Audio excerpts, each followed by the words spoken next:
আজকে আশুরা 10ই মুহররম, মুহররমের 10 তারিখ।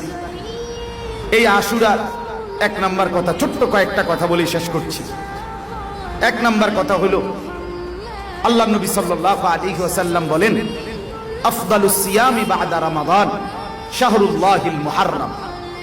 নবীজি বলেন, রমজানের পরে আল্লাহর নিকটে সবচেয়ে উত্তম, শ্রেষ্ঠ, সম্মানিত রোজা হচ্ছে মুহররমের রোজা। আল্লাহর মাস মুহররমের রোজা, শাহরুল্লাহিল মুহাররম।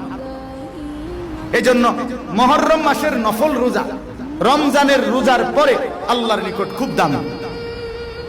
আর এই মুহররমের এই রোজা আপনাদের কাছে একদম সামনে, অর্থাৎ একদিন চলে গেছে আর আগামীকাল, অথবা আগামীকাল তারপর দিন, অর্থাৎ আগামীকাল হচ্ছে আশুরা। আজকে সন্ধ্যা থেকে শুরু হয়েছে, এজন্য চেষ্টা করা আজকের সেহরি খাইলে আগামীকাল 10ই মুহররম রোজা রাখা।